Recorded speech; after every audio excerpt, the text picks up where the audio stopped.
Deadline exchange, the silent operator. My grandfather, Joseph Miller, was a man who believed in the analog world. In his house, even the dust felt ancient.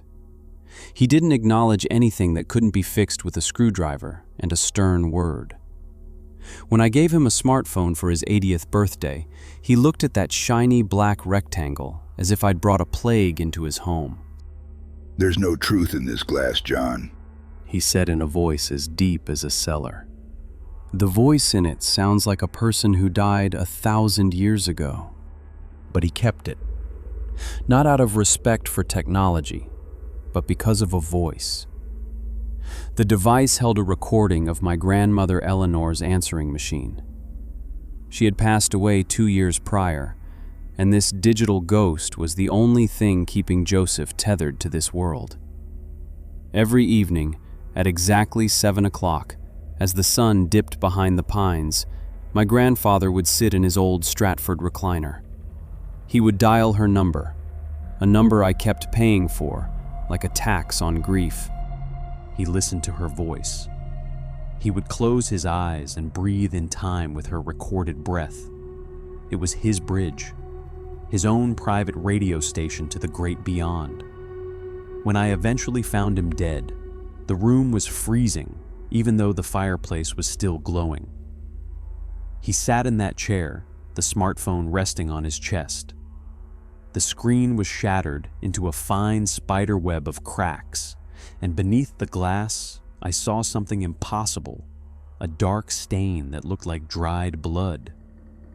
The house became a tomb after the funeral. I moved in to sort through his things, but found myself trapped in the memories.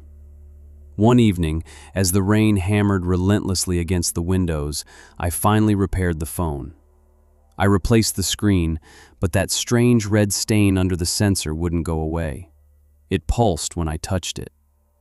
I sat in the Stratford recliner and, almost on instinct, dialed my grandmother's number. "Hi, this is Eleanor. Leave a message after the tone." I spoke. My voice was quiet. I didn't want to disturb the heavy silence of the rooms. "Hi, Grandma. It's so empty here without him. I feel him in the smell of tobacco, in the creak of the floorboards. The world outside has become too loud, too complex. I just miss the peace you two had. I'm lonely." It was a confession. I was pouring my soul into the black hole of an answering machine. That night was the first time I noticed the old PBX exchange in the basement, a massive iron cabinet with thousands of wires, emit a short, dry click, as if, somewhere far away, a line had been connected. My job at White & Associates had become a slow form of torture. Mr. Sterling was the senior partner, a man with the smile of a shark and the manners of an aristocrat.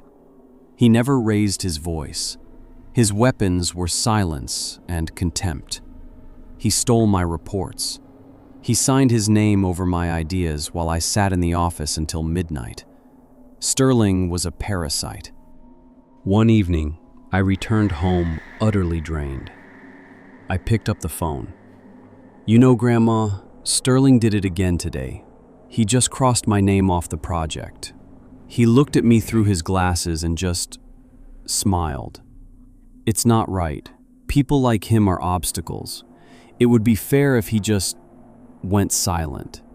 If the world stopped hearing his lies." I said it calmly, as if discussing the weather. I didn't wish him harm. I simply stated a need for justice. The next morning, the office was in chaos. Sterling had been hospitalized. He had suffered a rare paralysis of the facial and throat muscles. He couldn't utter a single sound. The doctors were baffled. The nerves were intact, but his voice was simply gone. Long pause. But Sterling didn't give up. Even without a voice, he typed out a formal complaint. He accused me of financial fraud, forging my digital signatures. I was fired instantly. Security guards tossed my things into a cardboard box on the rain-soaked sidewalk. I went home. I didn't feel rage, only a crystalline, freezing clarity. I sat in the chair and took the phone. The blood under the glass now occupied half the screen. Grandma, he framed me. He took my future. I think Sterling has used too many words in his life, and all of them were poison. It's only fair that he taste that poison himself. Let him feel the absolute silence I dream of. Let his lies be his final meal. I put the phone on the side table. That same night, the PBX in the basement began to hum like a hive of angry bees. They found Sterling in his office at 3 in the morning. The guard saw the lights on. He was sitting at his desk, his mouth packed tight with the very documents he had used to frame me, page after page. He had literally choked on the paper. It had been a slow death. His fingers were worn down to the bone. He had tried to scratch something onto the mahogany desk. A single phrase carved with his fingernails. Leave a message. I was sitting in the darkness of the living room when the smartphone rang. You're a good lad, John. My grandfather's voice crackled. It wasn't the voice of a living man, but a collection of electrical noises shaped into words. Eleanor was always very tidy. She likes to finish what she starts.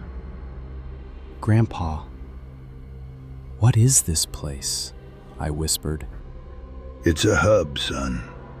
A phone isn't just glass and plastic. It's the nervous system of the world, and we are part of it now. Grandma needs a lot of helpers. You see how much injustice there is out there? How many people want to complain? The phone in my hand grew hot, like a burning coal. The blood from the speaker began to seep into my palm, crawling into my veins. I felt my own personality begin to dissolve. The pain, the resentment, even the memory of John Miller, it all became irrelevant. I felt a void opening inside me, ready to receive signals. The screen lit up with a single notification. Incoming call. I pressed the phone to my ear. My voice no longer belonged to me. It was flat, mechanical, and infinitely patient. Hi, this is John. Leave a message after the tone. Tell me about the ones who hurt you. I'm listening, very carefully.